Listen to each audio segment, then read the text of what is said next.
Everyone, आज मैं बात करने वाली हूँ how to prepare yourself for ACCA in the year 2024. I am going to spill all the secrets today. सबसे पहली बात है, once you have decided that you want to take this path and you have understood all the benefits of doing ACCA, because there's so many, right? So once you've taken up this thing, you have to get yourself registered with ACCA, right? Now you have to understand आपको कितने exams appear करने हैं. वैसे तो अगर आपको ACCA enrol किया आपको 13 एग्जाम्स देने पड़ेंगे, but if you have found any exemptions then आपको जितनी भी एग्जाम्शंस माइनस हो गई बाकी के रिमेनिंग एग्जाम्स देने पड़ेंगे. Now the first thing that we have to understand is how to prepare yourself for exams. Majority students को यही समझ नहीं आता कि अब मुझे एग्जाम के लिए तैयारी करनी कैसे. Once you've got yourself enrolled with the exam, now see that आपको next sitting कौन सी है और आप उसको earliest available आप कब approach कर पाएंगे. For example, it's the month of May, right? And आपने ACCA के साथ enroll करवा लिया है, but now you cannot appear for the June attempt. Now what you can do is you can start preparing for the exams. Since अभी आपके पास example ये May का month है, आपके पास जून जुलाई अगस्त है, तो आपको नेक्स्ट एग्जाम जो है मतलब अपना फर्स्ट एग्जाम जो है वो सितंबर में अप्रोच करना है.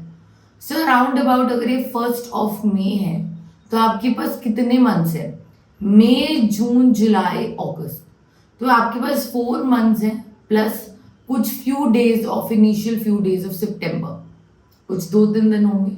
सो अगर आपके पास 4 मंथ्स का स्पैन है, so in this 4 month span you should definitely try and approach 2 exams. So आप 2 एग्जाम्स की तैयारी करनी स्टार्ट कर ले. हो सकता है फॉर एग्जाम्पल 1% आपकी प्रिपरेशन नहीं हुई तो आप अपने आप को, सिंस आपको एग्जाम के लिए एग्जाम के लिए इनरोल जुलाई के मंथ में करना है, by this time you will have a clear clarity. By around about 3 months के बाद आपको बहुत क्लैरिटी होगी कि आपने 2 एग्जाम्स अपेयर करने हैं कि एक सिंगल एग्जाम अपेयर करना है. I would really suggest students to appear for 2 exams. Now, once you've made a mind कि मैं कितने एग्जाम्स को अपेयर कर रही हूँ. For example if I am appearing for 2 exams, okay, let's just take for example I am appearing for financial reporting and audit and insurance. ठीक है, अब मुझे क्या करना है? I have to start preparing for the exam.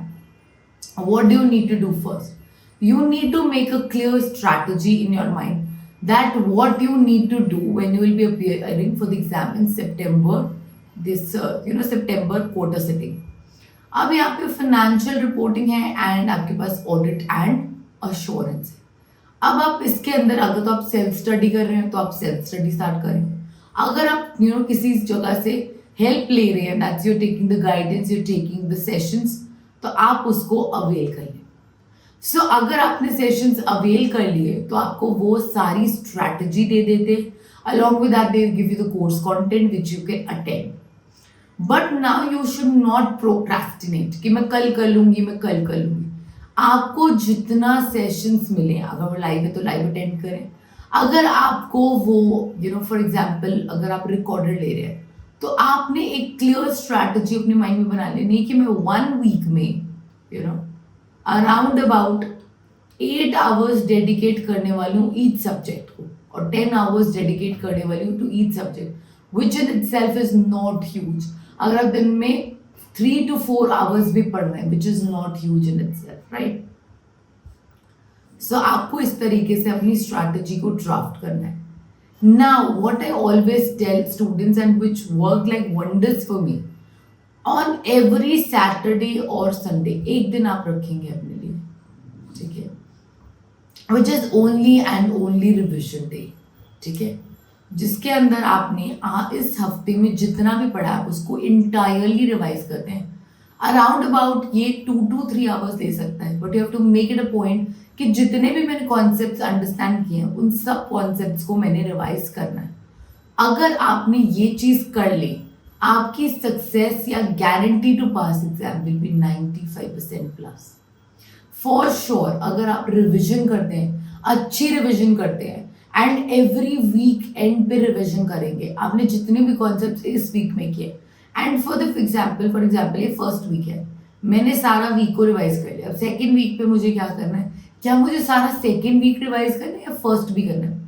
First week को सिर्फ उतने पार्ट को रिवाइज करना है जो पार्ट्स में आपको दिक्कत आ रही थी, जिन पार्ट्स पे आपको मुश्किल आ रही थी, आपको सिर्फ वो पार्ट्स को रिवाइज करना है। एंड अलॉन्ग विद दैट आपको सेकेंड वीक इंटायरली रिवाइज करना है। अगर आपने ये कर दिया 100% चांसेस हैं कि आपने एग्जाम क्लियर कर लेना। सो पास परसेंटेज की वे में मैं आपको गारंटी दूँ, अगर आप ये वाला मेथड अडॉप्ट करें, आप 95% चांस है कि आप एग्जाम क्लियर कर लेंगे, प्रोवाइडेड आप आगे भी और चीज़ें कर रहे हैं। दैट इज आप अपने टेस्ट रेगुलरली अपेयर करें, असेसमेंट्स को रेगुलरली अपेयर करें, अपने आप से स्टडी टेक्स्ट के जितने भी क्वेश्चंस उसको सॉल्व करें, एग्जाम किट के क्वेश्चंस को सॉल्व करें, उसके बाद आप मॉक्स ज़रूर करें। उसके बाद क्या होता है, स्टूडेंट्स को सबसे ज़्यादा प्रॉब्लम आती है टाइम मैनेजमेंट पे, तो हम टाइम मैनेजमेंट पे भी वर्क करते हैं। अब आपने सब्जेक्ट बाय सब्जेक्ट और चैप्टर बाय चैप्टर सब कुछ कर लिया। For example we had 20 chapters, आपने chapter 1 to chapter 20 in the due course complete कर लिया, वेरी गुड, वंडरफुल। अब आगे देखिए, अब आपको क्या करना है, you have to start preparing the questions from kit. Okay, अब आपने क्या करना है, एग्जाम किट से क्वेश्चंस प्रिपेयर करने हैं। अगर आप सेल्फ स्टडी स्टूडेंट हैं, even if you have taken up the sessions, this is the one strategy that will work for all. Example आपका क्वेश्चन आता है for 25 marks. Okay, so 25 marks का आपका ये क्वेश्चन है। अभी 25 मार्क्स के लिए आपके पास कितने मिनट्स हैं, 1.8 मिनट्स है। सो आपके पास अराउंड अबाउट कितने मिनट्स हुए, 45 मिनट्स हुए। ठीक है, सो आपके पास कितना टाइम है, 45 मिनट्स है to prepare for, to attempt for this question. Along with हमारे पास रीडिंग टाइम भी होता है, तो 15 मिनट रीडिंग टाइम हमारे पास होता है। तो आप 15 मिनट रीडिंग टाइम में इसके लिए 3 मिनट्स ले लीजिए। ठीक है, सो आपको 25 मार्क्स के क्वेश्चन के लिए अराउंड अबाउट, क्योंकि अगर आपने एग्जाम को प्रिपेयर करना स्टार्ट किया और हमने फर्स्ट मिनट से ही क्वेश्चन को अटेम्प्ट किया, आपके पास अराउंड अबाउट 28 मिनट्स होते हैं। आप 25 टू 28 के ब्रैकेट पे रन करेंगे, बट आपने इसमें वैसे 28 मिनट्स नहीं कंसिडर करना होता, आप 25 मिनट्स करें, 28 तक हम जाते नहीं हैं, तो हम रीडिंग टाइम को अपना मानते नहीं है, क्योंकि वो एंसिलरी चीज़ों में वेस्ट हो जाते हैं और वो जनरली लॉन्गर क्वेश्चन पे वैसे भी कंज्यूम हो चुके होते हैं। तो 25 मिनट्स लेकर आपने क्या लिखना है, टाइम एलोकेटेड, साथ में हमने ब्रैकेट बनानी है, टाइम डेडिकेटेड, एंड आपने एक बनाना है डेविएशन या वेरिएंस। ठीक है, एग्जाम्पल मैंने फर्स्ट क्वेश्चन किया, take all the time of the world in the first question, because the first time when you're preparing for the exam, it's not only about time management, it is also to prepare the question and to attempt the question in the best manner, to make sure that you're using all the strategies, right? So time allocated for example is 45 minutes.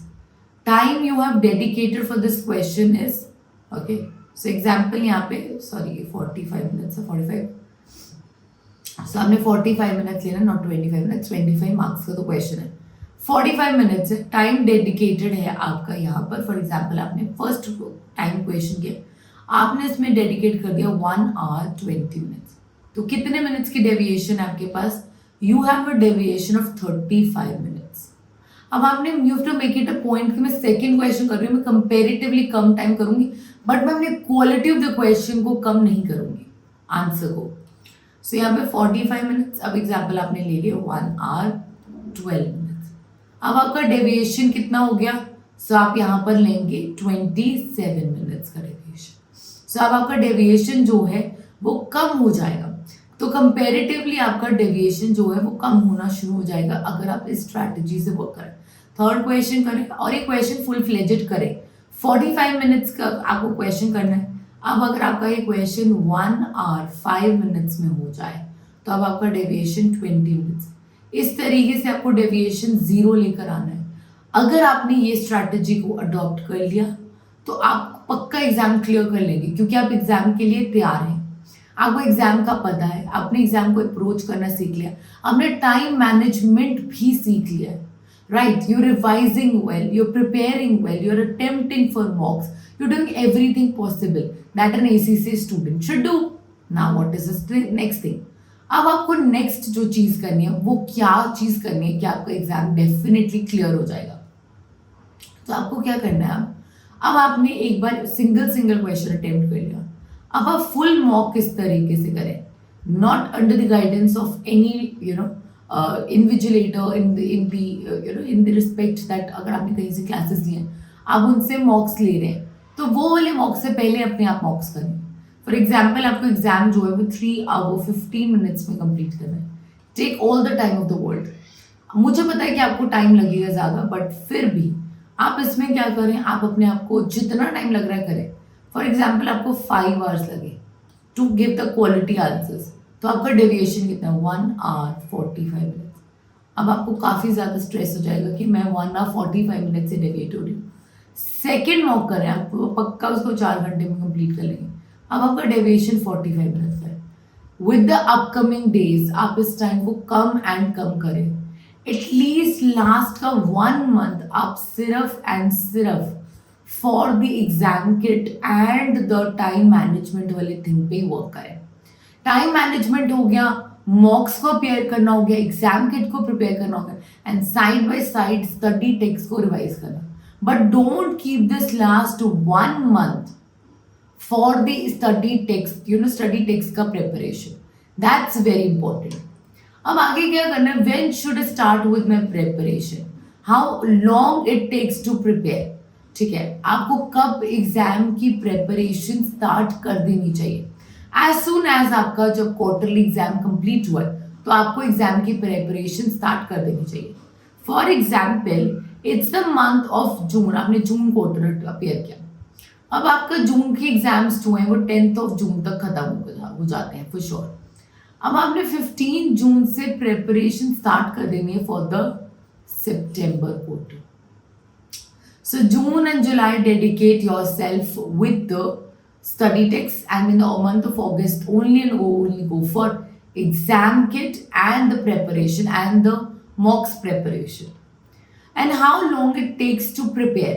देखिए knowledge level को generally for example अगर student ने on demand exam देना है इसको 1 month का span लगता है.